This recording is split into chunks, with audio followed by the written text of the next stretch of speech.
Second Treatise of Government by John Locke. Chapter 15. Of Paternal, Political, and Despotical Power, considered together. Sect. 169. Though I have had occasion to speak of these separately before, yet the great mistakes of late about government, having, as I suppose, arisen from confounding these distinct powers one with another, it may not, perhaps, be amiss to consider them here together. Sect.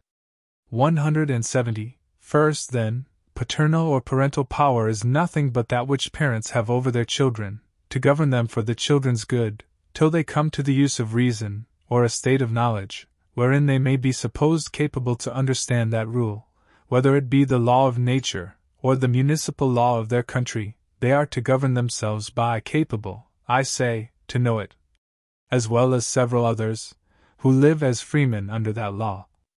The affection and tenderness which God hath planted in the breasts of parents towards their children makes it evident that this is not intended to be a severe arbitrary government, but only for the help, instruction, and preservation of their offspring.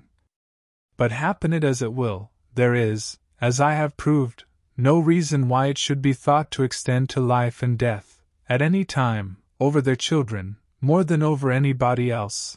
Either can there be any pretense why this parental power should keep the child, when grown to a man, in subjection to the will of his parents, any farther than having received life and education from his parents, obliges him to respect, honor, gratitude, assistance and support, all his life, to both father and mother.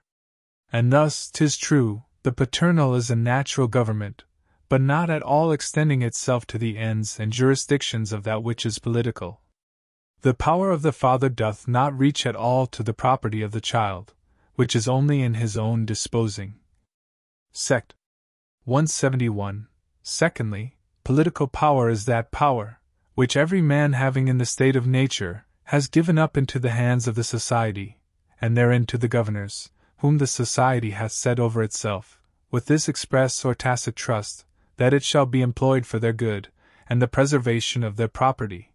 Now this power, which every man has in the state of nature, and which he parts with to the society in all such cases where the society can secure him, is to use such means for the preserving of his own property, as he thinks good, and nature allows him, and to punish the breach of the law of nature in others so as, according to the best of his reason, may most conduce to the preservation of himself, and the rest of mankind. So that the end and measure of this power, when in every man's hands in the state of nature, being the preservation of all of his society, that is, all mankind in general, it can have no other end or measure, when in the hands of the magistrate, but to preserve the members of that society in their lives, liberties, and possessions, and so cannot be an absolute, arbitrary power over their lives and fortunes, which are as much as possible to be preserved, but a power to make laws, and annex such penalties to them, as may tend to the preservation of the whole, by cutting off those parts, and those only, which are so corrupt, that they threaten the sound and healthy, without which no severity is lawful. And this power has its original only from compact and agreement, and the mutual consent of those who make up the community. Sect. 172. Thirdly, despotical power is an absolute, arbitrary power one man has over another, to take away his life, whenever he pleases.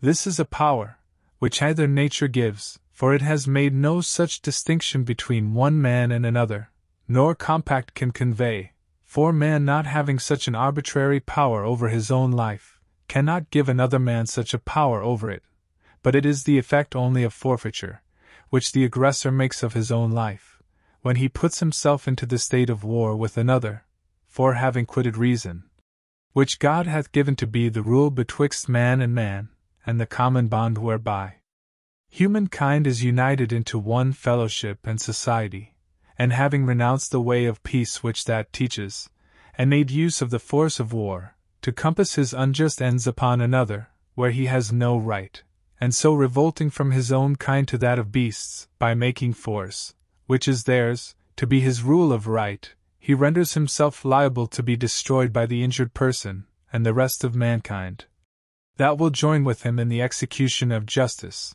as any other wild beast, or noxious brute, with whom mankind can have neither society nor security. And thus captives, taken in a just and lawful war, and such only, are subject to a despotical power, which, as it arises not from compact, so either is it capable of any, but is the state of war continued.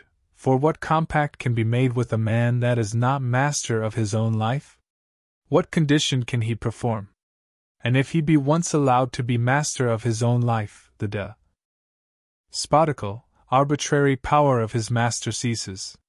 He that is master of himself, and his own life, has a right to the means of preserving it, so that as soon as compact enters, slavery ceases, and he so far quits his absolute power, and puts an end to the state of war, who enters into conditions with his captive.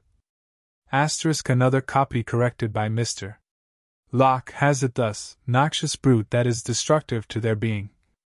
Sect. 173. Nature gives the first of these, viz. paternal power to parents for the benefit of their children during their minority, to supply their want of ability, and understanding how to manage their property. By property I must be understood here, as in other places, to mean that property which men have in their persons as well as goods. Voluntary agreement gives the second, viz. political power to governors for the benefit of their subjects, to secure them in the possession and use of their properties. And forfeiture gives the third, despotical power to lords for their own benefit, over those who are stripped of all property. Sect. 174. He that shall consider the distinct rise and extent, and the different ends of these several powers, will plainly see that paternal power comes as far short of that of the magistrate, as despotical exceeds it, and that absolute dominion, however placed, is so far from being one kind of civil society, that it is as inconsistent with it, as slavery is with property. Paternal power is only where minority makes the child incapable to manage his property; political, where men have property in their own disposal; and despotical, over such as have no property at all.